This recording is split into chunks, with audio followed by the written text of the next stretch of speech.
Hello, beautiful people. Welcome to Global Happenings today. Of course, we're in electionary period between presidency of Igbo extraction, Southeast extraction, and Biafra exit.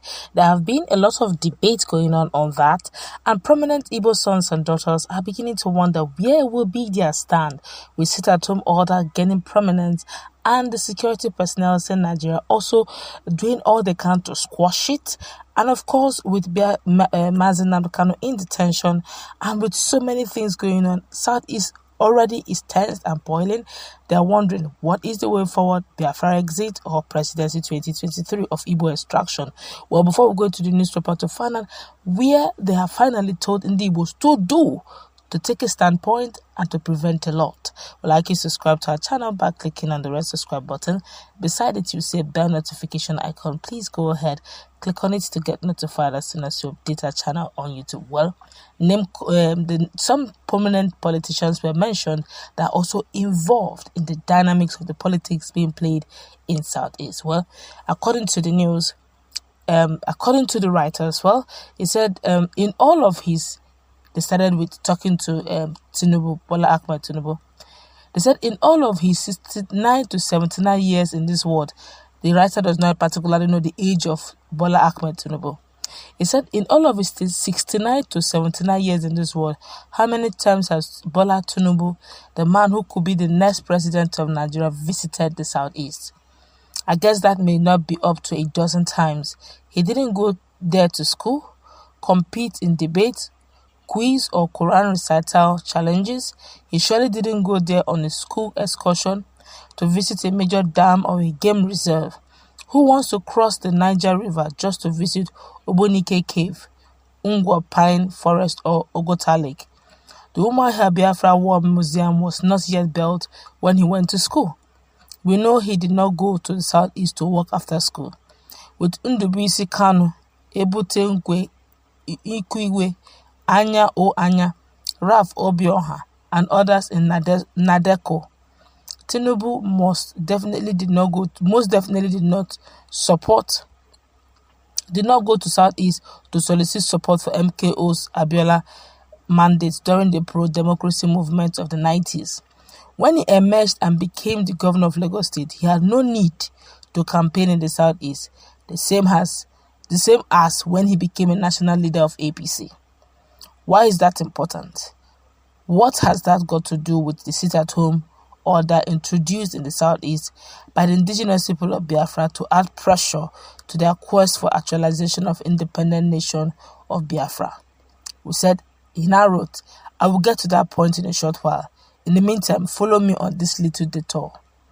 While the opinion of Boko Haram members is not seen as the opinion of the people of the northeast of Nigeria, the same is not true of the opinion of Biafrans outside of Southeast. The opinion of Biafrans is by default considered the universal opinion of the people of the Southeast. If you are from the Southeast, many still see you as a Biafran, irrespective of how many times you swear not to be allies or allied to the Biafrans.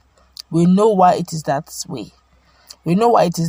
It is because the people of Southeast are the most misunderstood people of Nigeria. The Fulanis come a close second. The misunderstanding is so endemic that the people of Southeast are beginning to misunderstand even themselves as a result. I'm sure psychologists must have a name for that syndrome. The reason for this misunderstanding is clear. Even though all categories of Southeastern people live all over Nigeria, speak various languages of the places they live, the same is not true about other people from other parts of Nigeria within the Southeast. Take out the National Youth Service Corps program that compels many young, educated, and adventurous people to spend a year in Southeast. Most Nigerians will not have any reason ever to visit the Southeast. There is little or no federal presence in the region to bring diverse workers from across the country to the Southeast.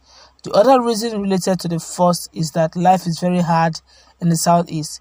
It is hard for people in that region, so they live at the slightest opportunity. If it is tough for the indigenes to stay and make a living, what happens to those that are non-indigenes, and what do they have to offer for non-indigenes? For 27 years that Nelson Mandela was in prison, If black Southern Africans had stayed at home one day of every week, they would have spent 1,458 days at home, which would have been 4 years of their lives. If you think that South African blacks are poor now, imagine how poorer they would have been if they had lost 4 years of income.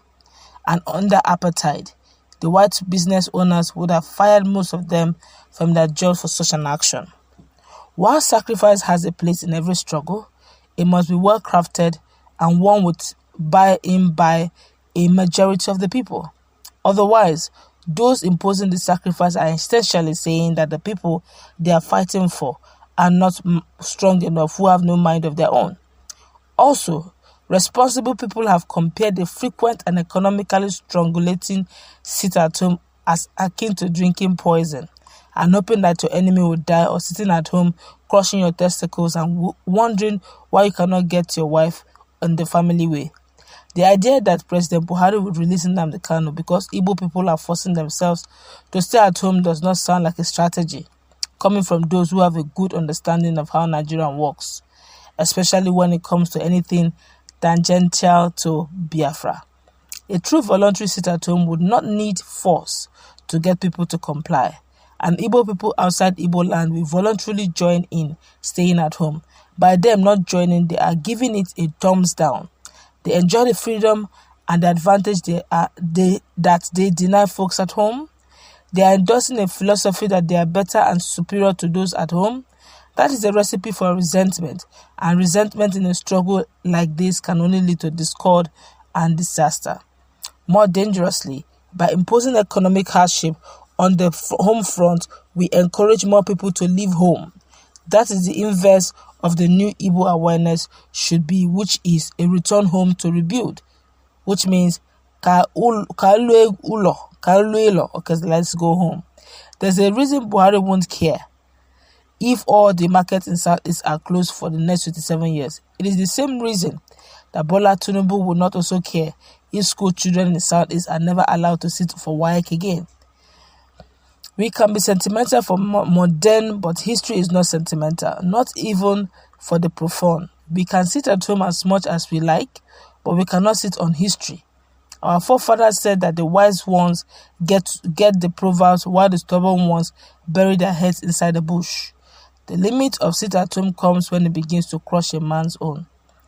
Randolph Ogo Okonkwo teaches post-colonial affairs. This is coming from Randolph Ogo Okonkwo, and is talking quite a lot on the issue of the correlation between sit at home, the economy of Ndibo, and how Akurolo, as in let the building, let the prosperity and rebuilding of Southeast begin from Southeast.